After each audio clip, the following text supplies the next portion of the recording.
Hello guys, welcome to RKIS. आज हम देखेंगे कि जो भी इकोनॉमी है, इकोनॉमी है प्रीलिम्स के पर्सपेक्टिव से हमें कैसे पढ़नी है।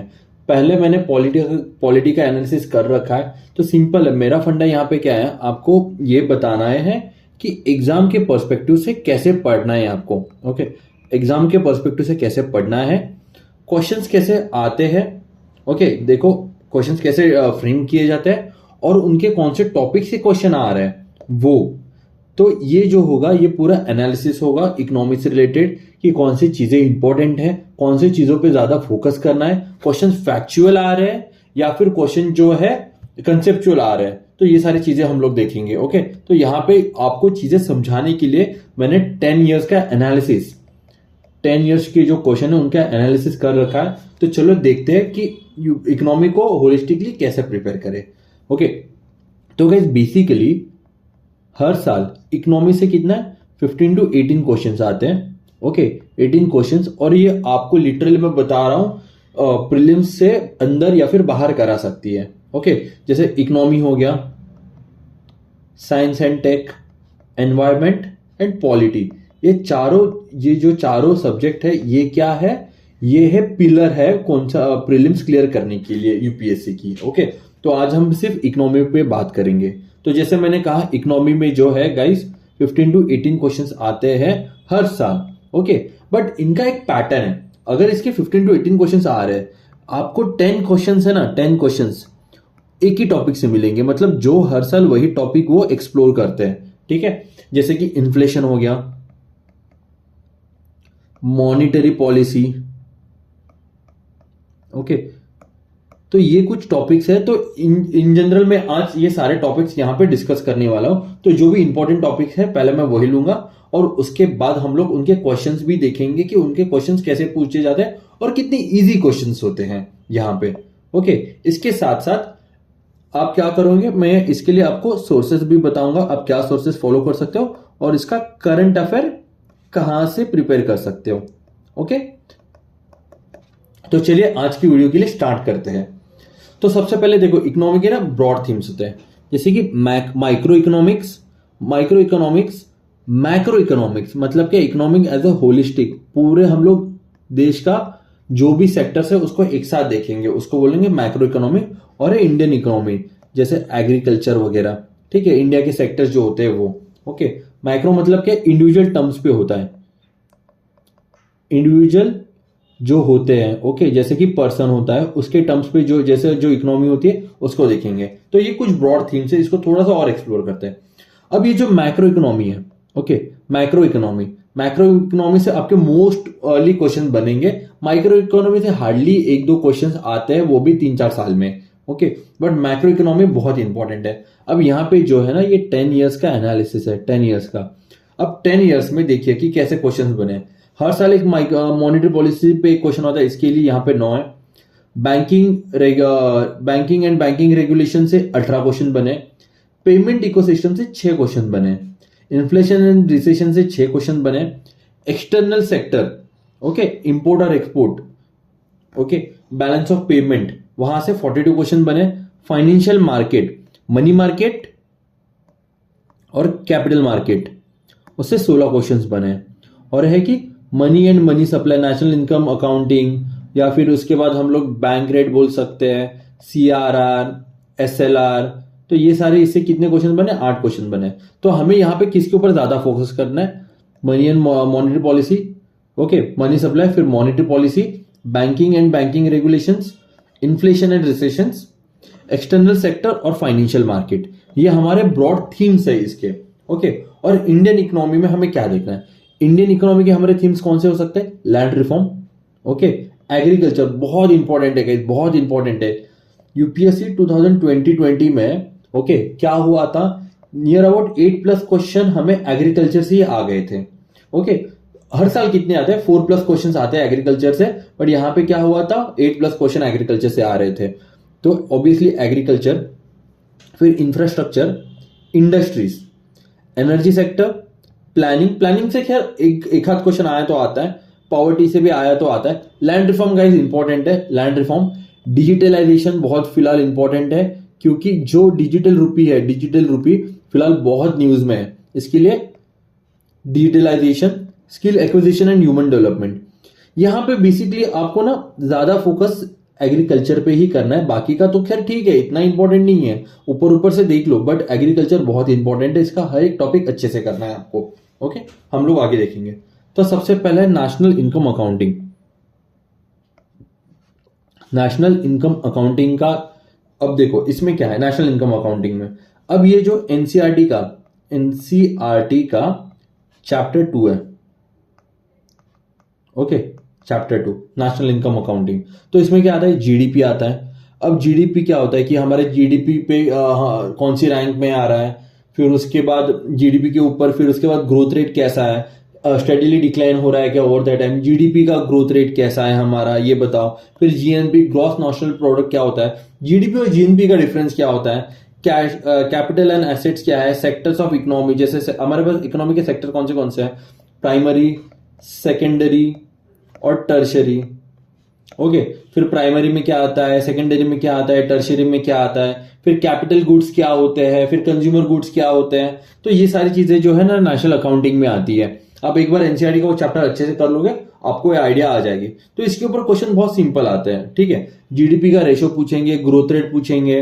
ओके, यहां पे भी देखो, real gross domestic product steadily increase in the last decade, okay, has steadily increase in the last decade. अब जब भी ऐसे कीवर्ड्स आते हैं ना, स्टेडीली इंक्रीज, स्टेडीली डिक्रीज, मोर और लेस ये आंसर रॉन्ग ही होता है ये स्टेटमेंट। तो यहाँ पे हम लोग डी पे जा सकते हैं। ओके, फिर decrease in tax to GDP ratio, तो ये भी है ना, अगर आप जीडीपी कर रहे हो तो टैक्स टू जीडीपी रेशो भी देखोगे। ओके, तो इन जनरल ये हमारी पहली थीम हो जाती है नेशनल इनकम अकाउंटिंग, और इसमें आपको GDP, growth rate, GNP, GVA, sectors of economy, capital and assets, काफी सिंपल क्वेश्चन होते हैं, डायरेक्ट क्वेश्चन आते हैं। ओके, ये अलग अलग ईयर के क्वेश्चन है क्या, ये ओवर द ईयर 10 साल में कौन से क्वेश्चन बने हैं। तो देखिए कितना सिमिलर क्वेश्चन है यहाँ पे। ओके, अगर आपने एक क्वेश्चन करते हो तो दूसरा क्वेश्चन का रेफरेंस आपको मिलेगा ही मिलेगा। ओके गाइस, ये जो चैप्टर है, ओके, ये जो है मनी एंड मनी पॉलिसी बहुत ही इंपॉर्टेंट है। मनी एंड मनी पॉलिसी, इससे ना बहुत ही इजी क्वेश्चंस आते हैं, इजी क्वेश्चंस, डुएबल। हर साल 1 से 2 क्वेश्चन आते हैं, मैं लिख के दे सकता हूं। अगर अपने money multiplier, okay, money multiplier का क्या होता, 2019 में जो क्वेश्चन आया था ना, 2018 या 19 का, वही क्वेश्चन 2021 में भी रिपीट हो गया था मनी मल्टीप्लायर के ऊपर। फिर टाइप्स ऑफ मनी की, मेटेलिक मनी होती है, पेपर मनी होती है, बार्टर सिस्टम होती है, वो सारी चीजें। फिर ब्लैक मनी क्या होती है, डिजिटल करेंसी, जैसे मैंने बोला डिजिटल रुपी वगैरह। ओके, ये सारी चीजें बहुत चल रही है फिलहाल। अब यहाँ पे भी क्वेश्चन काफी सिंपल होता है, ठीक है, कि जैसे कि मनी मल्टीप्लायर क्या है, कि मनी मल्टीप्लायर हम लोग इंक्रीज कर रहे हैं तो क्या हो रहा है, ऑब्वियसली यही होगा कि money multiplier, the multi multiplier in the economy increases which of the following. Okay, कि इसका क्या है, तो इसका आंसर सिंपल है, ठीक है, increase in the cash reserve ratio, increase in the banking habit of the population. Obviously इसका आंसर तो बी है, मुझे पता है, ठीक है, क्योंकि मैंने पढ़ा हुआ है। अगर आप भी पढ़ लेते मनी मल्टीप्लायर, आपको भी पता चल जाता, तुरंत यही होगा आंसर। ओके, फिर उसके बाद लीगल मनी टेंडर क्या होता है, ये 2018 का क्वेश्चन है। ओके, 2024 में भी इसके ऊपर क्वेश्चन आया हुआ था, डिजिटल करेंसी के ऊपर, डिजिटल रुपी के ऊपर। तो ये हो गया आपका second chapter, second theme. Third theme है आपकी monetary policy. Guys, monetary policy important है, जैसे मैंने बोला था ना कि टाइप्स ऑफ मॉनेटरी पॉलिसी क्या होती है।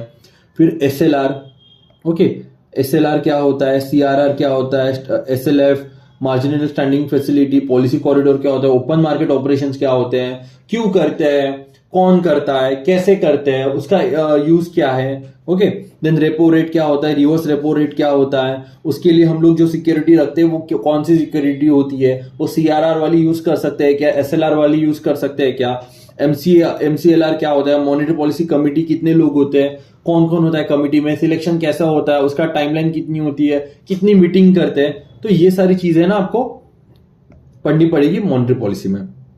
ओके, अब ये आप पढ़ोगे, ऑब्वियसली आपका क्या होगा, आपको क्या करना है, पीवाईक्यू करना है 10 इयर्स के।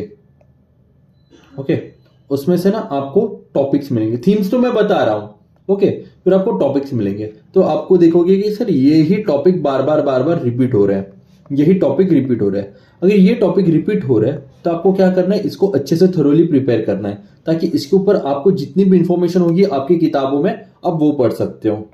ओके, वो पढ़ के आप इजीली उसको प्रिपेयर कर सकते हो। ओके, तो मॉनेटरी पॉलिसी होगी हमारी, तो इसके ऊपर भी क्वेश्चन भी देखो कि एसएलआर बढ़ा दिया तो क्या, एसएलआर रिड्यूस कर दिया तो क्या हो सकता है। ओके, मॉनेटरी पॉलिसी में कितने लोग होते हैं, ये सारी चीज है कि उसका चेयरमैन कौन होता है। ये काफी सिंपल क्वेश्चन है, पता है आपको, आपको पता है कि इसका फाइनेंस मिनिस्टर नहीं होता, ये हटा दिया, ये हटा दिया। आपको क्या करना है, आप यहां से ही आपको दो में से अभी एक सिलेक्ट करना है। ओके, इसका आंसर ऑब्वियसली ओनली वन है, बट बहुत ही इजी क्वेश्चंस आते हैं आपको। ठीक है, ये हर साल क्वेश्चन आते ही आते हैं कि इन्फ्लेशन समझो, इन्फ्लेशन बढ़ गया तो मुझे बैंक रेट कम करना है, सीआरआर कम करना है, सीआरआर बढ़ाना है, यही क्वेश्चंस होते हैं। ओके, तो यहाँ पे ये जो कीवर्ड्स है ये आपको अच्छे से प्रिपेयर करना है। अब नेक्स्ट है हमारा banking. Okay, banking and banking regulation. Okay, कि जैसे कि उसमें कोर बैंकिंग सोल्यूशन क्या होता है, पेमेंट बैंक क्या होते हैं, उसके बाद रिस्ट्रक्चरिंग ऑफ लोन्स कैसे करते हैं, कैपिटल एडिक्वेट रेशियो क्या होता है। Okay, bank board bureau, bank board bureau तो काफी इंपॉर्टेंट है, इसका 2019। ओके, इसका जो क्वेश्चन है bank board bureau 2019 plus 2000 I guess 22 में भी ये क्वेश्चन आया था बैंक बोर्ड ब्यूरो से। अगर आप ये करते हैं और आपको पता चलता है अरे बैंक बोर्ड ब्यूरो करके भी एक टॉपिक है, तो आप ये वाला क्वेश्चन बहुत ही इजीली कर सकते थे। 22 या 23 का टॉपिक है आई गेस। ठीक है, उसके बाद आरबीआई और आरबीआई के फंक्शंस क्या है, इसका डायरेक्टली 2021 में क्वेश्चन आया था गाइस। आरबीआई के फंक्शन क्या, lender of the last resort का क्या मीनिंग होता है। ओके, तो ये बैंकिंग एंड बैंकिंग रेगुलेशन आपकी और एक नेक्स्ट थीम हो जाएगी। इसके क्वेश्चंस भी ठीक है, ये देखिए पेमेंट बैंक, ये 2017 का क्वेश्चन है। Under governance of public finance bank consider the following statement, ये क्या होता है। ओके, सिंपल क्वेश्चन है, आप एक बार देख लो क्वेश्चन कैसे फ्रेम होते हैं। देन पेमेंट इकोसिस्टम, एनपीसीआई क्या होती है।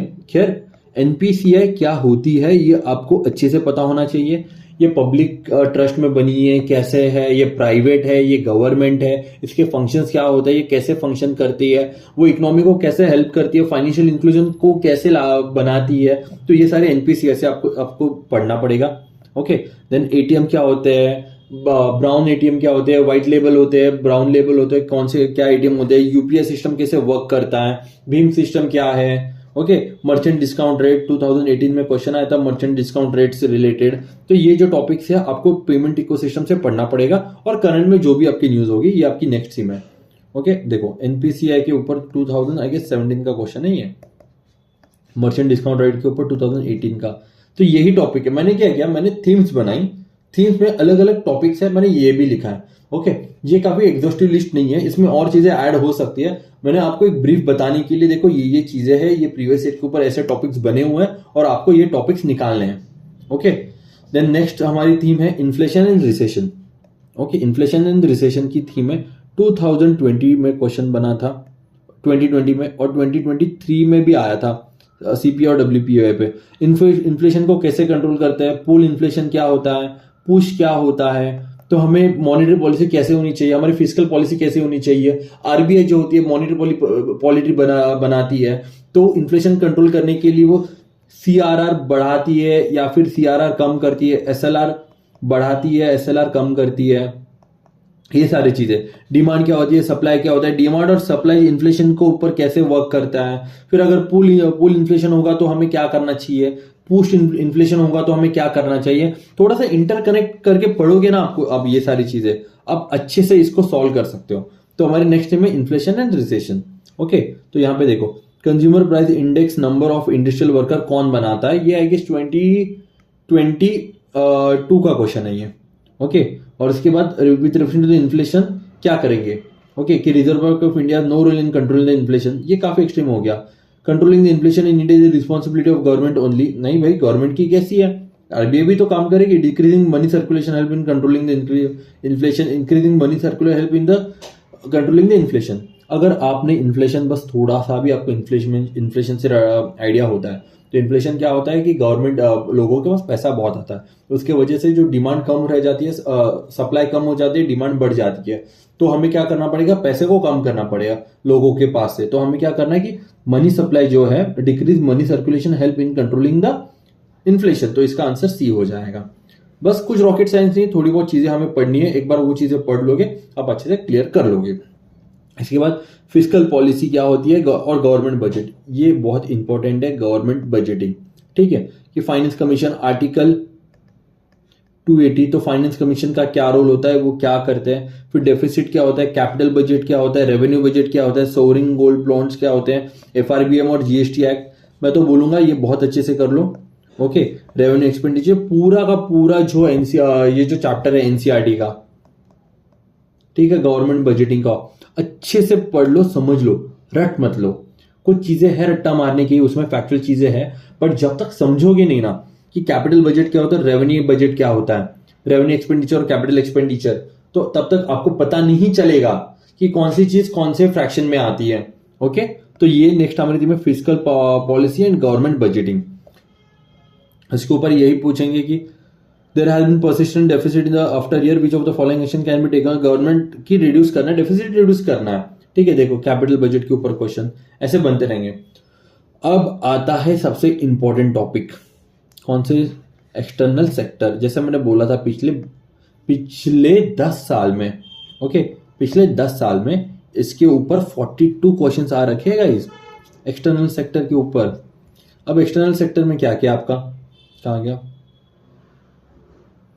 Financial report, PPP, public private partnership, FDI क्या होता है, एफआईआई क्या होता है, उसको कौन देखता है, कन्वर्टिबिलिटी, बॉन्ड कन्वर्टिबिलिटी वगैरह, लिक्विडिटी क्या, WTO, MIF, import and export, balance of payment.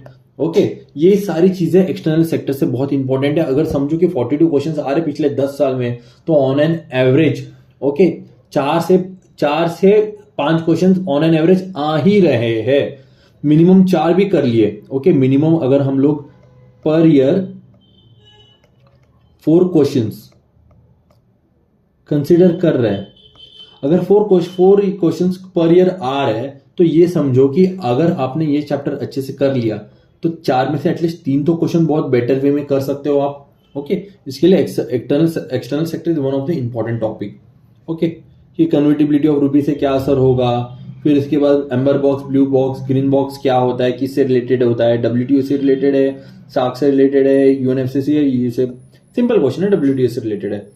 Okay, फिर ये बजट होता है, कैपिटल इन्वेस्टमेंट, ये ठीक है, एक्सटर्नल बोरोइंग, एक्सटर्नल असिस्टेंट कहाँ क्या होता है, ये एनसीईआरटी से है, ये जो टेबल है बहुत अच्छे से आप कर सकते हो। देन फाइनेंशियल मार्केट, ये भी बहुत इंपॉर्टेंट है, इसके ऊपर भी 2 से 3 क्वेश्चन हर साल आते हैं। फाइनेंशियल मार्केट, और फाइनेंशियल मार्केट में क्या करना है, बॉन्ड्स क्या होते हैं, डिबेंचर्स क्या होते हैं, ट्रेजरी बिल क्या होते हैं, पी नोट्स क्या होते हैं, गवर्नमेंट सिक्योरिटीज क्या होते हैं, क्रेडिट ट्रेडिंग, कैपिटल मार्केट, ठीक है, फिर मनी मार्केट क्या होता है, फाइनेंशियल इंस्ट्रूमेंट क्या होते हैं, ये सारी चीजें आपको इन डिटेल एग्जाम के पर्सपेक्टिव से, और वो पर्सपेक्टिव कैसे पता चलेगा आपको, यूपीएससी के पीवाईक्यूज देख के। आपका जो भी सोर्स मटेरियल, आपके क्लास नोट्स है, या फिर आप श्रीराम आईएएस पढ़ रहे हो, या फिर आपने मृणाल सर के नोट्स किए हैं, आप जो भी पढ़ रहे हो, ठीक है, इसमें से ये टॉपिक अच्छे से करो, और उसके ऊपर उसके बाद पीवाईक्यू में जितने भी क्वेश्चन आ रखे हैं वो अच्छे से सॉल्व करो। एंड में मैं बताऊंगा कि आप पीवाईक्यू के आपकी प्रिपरेशन में कैसे ला सकते हो। देखो, फाइनेंशियल मार्केट काफी इजी क्वेश्चंस होते हैं। ओके, मनी मार्केट, देखो मैंने बोला था फाइनेंशियल मार्केट मनी मार्केट होता है, कैपिटल मार्केट होता है, कैपिटल में प्राइमरी मार्केट होता है, सेकेंडरी मार्केट होता है, सेकेंडरी मार्केट जहां पे हम लोग जो ट्रेडिंग करते हैं उसको सेकेंडरी मार्केट कहते हैं। ओके, फिर इसके बाद इंडियन इकोनॉमी आ गया। हमने क्या किया, मैक्रो इकोनॉमी के सारी चीजें पढ़ लिए, अब आ गया हम इंडियन इकोनॉमी के ऊपर। अब इंडियन इकोनॉमी की सबसे पहले क्या important, land reforms. Guys, land reform अच्छे से कर लो। कब आया था, ओके, कौन सी अमेंडमेंट एक्ट से आया था, फर्स्ट अमेंडमेंट एक्ट से आया था, 1952 में आया था। उसके बाद लैंड रिफॉर्म का क्या रोल है हमारे इसके ऊपर, लैंड रिफॉर्म बेसिकली कहाँ से स्टार्ट हुआ है, उसकी फेलियर क्या है, उसका कितना सक्सेसफुल हो गया। अगर आपने ये लैंड रिफॉर्म पढ़ लिया ना, आप अच्छे से कर सकते हो। देन एग्रीकल्चर, नेक्स्ट थिंग होगी एग्रीकल्चर, एमएसपी पढ़नी है, एफआरपी, एग्रीकल्चर मार्केट क्या होता है, एग्रीकल्चर की स्कीम्स क्या होती है। एक क्वेश्चन आता ही आता है हर साल, एग्रीकल्चर ट्रेडिंग ऑर्गेनिक फार्मिंग 2018 का क्वेश्चन है, सिक्किम के ऊपर आया था, ऑर्गेनिक फार्मिंग से रिलेटेड। अब क्वेश्चन आते हैं कि ऑर्गेनिक फार्मिंग को कैसे करते हैं, ठीक है, फर्टिगेशन क्या होता है, तो ये सारी चीजें एग्रीकल्चर को आप अच्छे से पिछले 10 साल के पेपर करके जाओगे ना, और उसकी एक एक टर्म को अच्छे से पढ़ के जाओगे, समझ के जाओगे, आप आराम से एग्रीकल्चर का कोई भी क्वेश्चन कर सकते हो। ओके, एग्रीकल्चर हो गया। फिर इंडस्ट्रीज, ये जो है ना ये काफी ब्रॉड है। ओके, इंडस्ट्रीज तो आप देखो कि इंडस्ट्रीज में जो मैन्युफैक्चरिंग जो हमारा सेक्टर है उसको उसके ऊपर ज्यादा फोकस देना है। ओके, तो जैसे एट कोर इंडस्ट्रीज है हमारे पास, वो हो गया। ये 2 बार क्वेश्चन आ रखा है इसका, ये जो है ना कोर इंडस्ट्रीज 2 बार क्वेश्चन आ रखा है। फिर इसके बाद इंफ्रास्ट्रक्चर। अब इंफ्रास्ट्रक्चर में क्या है कि इंफ्रास्ट्रक्चर में देखो कि हमारे पास क्या क्या इंफ्रास्ट्रक्चर है। ठीक है, इस पे से क्वेश्चन आया तो आता है, नहीं तो नहीं आता, ये इतना इंपॉर्टेंट नहीं होता है। बट लैंड रिफॉर्म और एग्रीकल्चर इंडियन इकोनॉमी बहुत इंपॉर्टेंट है। आपका जो भी सोर्स मटेरियल होगा उससे आप इंफ्रास्ट्रक्चर कर लो, पीपीपी क्या होते हैं, पीपीपी के मॉडल्स क्या होते हैं, ये सब पढ़ लो, हो जाएगा। ये जो है ये करंट का टॉपिक था, करंट अफेयर्स, और ये भी जो है ये भी करंट अफेयर का ही टॉपिक आ रहा है। तो आपको एक बात पता चलेगी, इंफ्रास्ट्रक्चर के से बेसिक से कुछ नहीं आ रहा है, करंट अफेयर से, करंट अफेयर के टॉपिक से आ रहा है। फिर एनर्जी सेक्टर बहुत इंपॉर्टेंट है। फिर हमारा जो एनर्जी कहाँ कहाँ से आ रहा है, न्यूक्लियर से आ रहा है, कोल से आ रहा है, ठीक है, फिर रिन्यूएबल एनर्जी से आ रहा है, किसका शेयर कितना है, ये सारी चीजें एनर्जी से पढ़ लो। ओके, फिर प्लानिंग कमीशन, बस आपको बस ये टेबल रखना है कि प्लानिंग कौन से प्लानिंग कमीशन कब आया था और उसका ऑब्जेक्टिव क्या था, बस इतना करना है। प्लानिंग मोर देन इनफ है इसमें, क्योंकि अब इसमें से क्वेश्चन नहीं आता है। अब ये हो गया 1991 रिफॉर्म्स। ठीक है, न्यू इकोनॉमिक पॉलिसी आई थी 1991 में, उसका प्रॉपर नाम ये है लिबरलाइजेशन, ग्लोबलाइजेशन। ओके, लिबरलाइजेशन आया था, ग्लोबलाइजेशन आया था और प्राइवेटाइजेशन आया था। ओके, उसके मीनिंग अच्छे से कर लो। बट यूपीएससी इकोनॉमी में क्या इंपॉर्टेंट है, सिर्फ लिबरलाइजेशन। देखो जो भी क्वेश्चन बने सिर्फ लिबरलाइजेशन में आए थे। 1990 economic liberalisation, liberalisation economic, same question आ रहा है। देखो सेम टॉपिक आ रहा है, सिर्फ अलग अलग चीजें आ रही है। जैसे मैंने यहाँ पे बोला था कि यूपीएससी बहुत बार टर्म यूज करता है स्टडी वगैरह। पॉवर्टी, तेंदुलकर कमेटी क्या होता है, ये एक बार कमेटी रट लो। ठीक है, इंडिया में पॉवर्टी कैसे कैलकुलेट की जाती है, इंडिया का पॉवर्टी का फिलहाल स्टेट क्या है, मोर देन इनफ है। लेबर और एम्प्लॉयमेंट, ओके, जो हमारा है लेबर और एम्प्लॉयमेंट, विमेन का कितना है, मेल का कितना है, ओके, अनएम्प्लॉयमेंट रेट क्या होता है, एम्प्लॉयमेंट रेट क्या होता है, लेबर फोर्स पार्टिसिपेशन रेट क्या होता है, ये सारी चीजें पढ़ लोगे। ये करंट से आपको मिल जाएगा, इतना कुछ डिटेल में जाने की जरूरत नहीं, ऊपर ऊपर से देखोगे फिर भी हो जाएगा।